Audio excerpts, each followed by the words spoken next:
ऐसी मान्यता है कि पितृपक्ष में हमें गीता का 7वां अध्याय का श्रवण अवश्य करना चाहिए। इससे हमें बहुत लाभ प्राप्त होता है, हमारे पितृ भी प्रसन्न होते हैं, उनको भी मुक्ति मिलती है और हमें भी उनका आशीर्वाद प्राप्त होता है। आज की इस वीडियो में हम 7वें अध्याय का श्रवण करेंगे हिंदी में। नमस्कार दोस्तों, मैं अंजलि सक्सेना एक बार पुनः स्वागत करती हूँ आपका अपनी एक नई वीडियो में। आज का विषय है गीता का 7वां अध्याय हिंदी में। चलिए शुरू करते हैं और सुनते हैं गीता का 7वां अध्याय हिंदी में। ज्ञान विज्ञानम योग, ये है 7वां अध्याय गीता का। चलिए श्रवण करना शुरू करते हैं। श्री भगवान ने कहा, हे पृथा पुत्र, अब उसको सुन जिससे तू योग का अभ्यास करते हुए मुझ में अनन्य भाव से मन को स्थित करके और मेरी शरण होकर संपूर्णता से मुझको बिना किसी संशय के जान सकेगा। अब मैं तेरे लिए उस परम ज्ञान को अनुभव सहित कहूँगा जिसको पूर्ण रूप से जानने के बाद भविष्य में इस संसार में तेरे लिए अन्य कुछ भी जानने योग्य शेष नहीं रहेगा। हजारों मनुष्यों में से कोई एक मेरी प्राप्ति रूपी सिद्धि की इच्छा करता है और इस प्रकार सिद्धि की प्राप्ति के लिए प्रयत्न करने वाले मनुष्यों में से भी कोई एक मुझको तत्व रूप से साक्षात्कार सहित जान पाता है। पृथ्वी, जल, अग्नि, वायु, आकाश, मन, बुद्धि और अहंकार, ऐसे ये 8 प्रकार के भेदों वाली तो मेरी जड़ स्वरूप अपरा प्रकृति है। हे महाबाहु अर्जुन, परंतु इस जड़ स्वरूप अपरा प्रकृति, जिसे माया कहते हैं, के अतिरिक्त अन्य चेतन दिव्य स्वरूप परा प्रकृति आत्मा को जानने का प्रयत्न कर, जिसके द्वारा जीव रूप से संसार का भोग किया जाता है। हे अर्जुन, तू मेरी इस जड़ तथा चेतन प्रकृतियों को ही सभी प्राणियों के जन्म का कारण समझ और मैं ही इस संपूर्ण जगत की उत्पत्ति तथा प्रलय का मूल कारण हूँ। हे धनंजय, मेरे अतिरिक्त अन्य कुछ भी नहीं है। जिस प्रकार माला में मोती धागे पर आश्रित रहते हैं, इसी प्रकार यह संपूर्ण जगत मणियों के समान मुझ पर ही आश्रित है।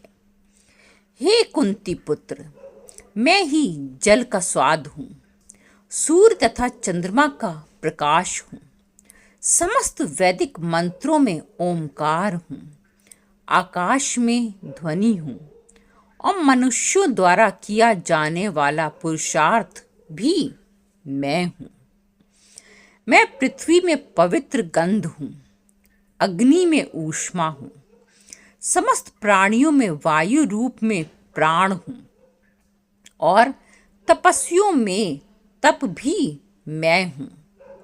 हे पृथा पुत्र, तू मुझको ही सभी प्राणियों का अनादि अनंत बीज समझ।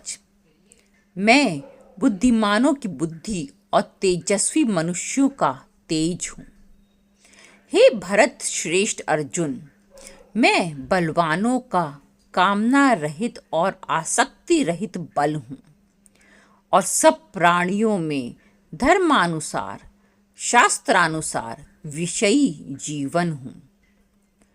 प्रकृति के 3 गुण, सत्वगुण, रजगुण और तम गुण से उत्पन्न होने वाले भाव, उन सबको तू मुझसे उत्पन्न होने वाला समझ। परंतु प्रकृति के गुण मेरे अधीन रहते हैं, मैं उनके अधीन नहीं हूँ। प्रकृति के इन 3 गुणों से उत्पन्न भावों द्वारा संसार के सभी जीव मोहग्रस्त रहते हैं। इस कारण प्रकृति के गुणों से अतीत मुझ परम अविनाशी को ही जान पाते हैं। यह तीनों दिव्य गुणों से युक्त मेरी अपरा शक्ति स्वरूप माया को पार कर पाना असंभव है, परंतु जो मनुष्य मेरे शरणागत हो जाते हैं वह मेरी इस माया को आसानी से पार कर जाते हैं। मनुष्यों में अधर्मी और दुष्ट स्वभाव वाले मूर्ख लोग मेरी शरण ग्रहण नहीं करते हैं। ऐसे नास्तिक स्वभाव धारण करने वालों का ज्ञान मेरी माया द्वारा हर लिया जाता है। हे भरत श्रेष्ठ अर्जुन, 4 प्रकार के उत्तम कर्म करने वाले पहला आर्त, दुख से निवृत्ति चाहने वाले। दूसरा अर्थार्थी, धन संपदा चाहने वाले। तीसरा जिज्ञासु, केवल मुझे जानने की इच्छा वाले। और ज्ञानी, मुझे ज्ञान सहित जानने वाले भक्त मेरा स्मरण करते हैं। इनमें से वह ज्ञानी सर्वश्रेष्ठ है जो सदैव अनन्य भाव से मेरी शुद्ध भक्ति में स्थित रहता है, क्योंकि ऐसा ज्ञानी भक्त को मैं अत्यंत प्रिय होता हूँ और वह मुझे अत्यंत प्रिय होता है। यद्यपि ये चारों प्रकार के भक्त उदार हृदय वाले हैं, परंतु मेरे मत के अनुसार ज्ञानी भक्त तो साक्षात मेरा ही स्वरूप होता है, क्योंकि वह स्थिर मन बुद्धि वाला ज्ञानी भक्त मुझे अपना सर्वोच्च लक्ष्य जानकर मुझ में ही स्थित रहता है। अनेकों जन्मों के बाद अपने अंतिम जन्म में ज्ञानी मेरी शरण ग्रहण करता है। उसके लिए सभी के हृदय में स्थित सब कुछ मैं ही होता हूँ। ऐसा महात्मा अत्यंत दुर्लभ होता है। जिन मनुष्यों का ज्ञान सांसारिक कामनाओं के द्वारा नष्ट हो चुका है, वे लोग अपने अपने स्वभाव के अनुसार पूर्व जन्मों के अर्जित संस्कारों के कारण प्रकृति के नियमों के वश में होकर अन्य देवी देवताओं की शरण में जाते हैं। जैसे ही कोई भक्त जिन देवी देवताओं के स्वरूप को श्रद्धा से पूजने की इच्छा करता है, मैं उसकी श्रद्धा को उन्हीं देवी देवताओं के प्रति स्थिर कर देता हूँ। वह भक्त सांसारिक सुख की कामनाओं से श्रद्धा से युक्त होकर उन देवी देवताओं की पूजा आराधना करता है और उसकी वह कामनाएं पूर्ण भी होती हैं, परंतु वास्तव में यह सभी इच्छाएं मेरे द्वारा ही पूरी की जाती हैं। परंतु उन अल्प बुद्धि वालों को प्राप्त वह फल क्षणिक होता है और भोगने के बाद समाप्त हो जाता है। देवताओं को पूजने वाले देवलोक को प्राप्त होते हैं, किंतु मेरे भक्त अंततः मेरे परम धाम को ही प्राप्त होते हैं।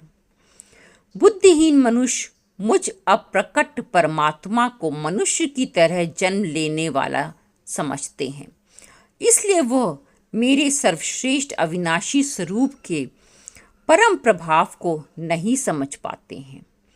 मैं सभी के लिए प्रकट नहीं हूँ, क्योंकि मैं अपनी अंतरंगा शक्ति योग माया द्वारा आच्छादित रहता हूँ।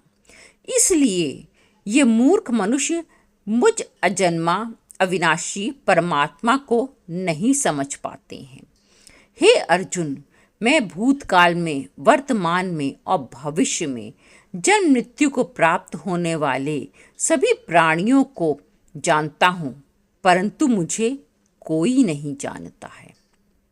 हे भरतवंशी, हे शत्रु विजेता, संसार के सभी प्राणी इच्छा द्वेष आदि द्वंद्वों से उत्पन्न मोह के कारण जन्म लेकर पुनः मोह को प्राप्त होते हैं, परंतु जिस मनुष्य ने पूर्व जन्मों में और इस जन्म में पुण्य कर्म किए हैं तथा उसके सभी पाप पूर्ण रूप से नष्ट हो चुके हैं, वह दृढ़ संकल्प के साथ मेरी भक्ति करके मोह आदि सभी द्वंद्वों से मुक्त हो जाता है। जो मनुष्य मेरी शरण होकर वृद्धावस्था और मृत्यु से मुक्ति पाने की इच्छा करता है, ऐसे मनुष्य उस ब्रह्मा को, परमात्मा को और उसके द्वारा कर्मों को पूरी तरह से जानता है। जो मनुष्य मुझे अधिभूत, अधिदेव तथा अधियज्ञ सहित जानता है और जिसका मन निरंतर मुझ में स्थित रहता है, वह मनुष्य मृत्यु के समय में भी मुझे जानता है।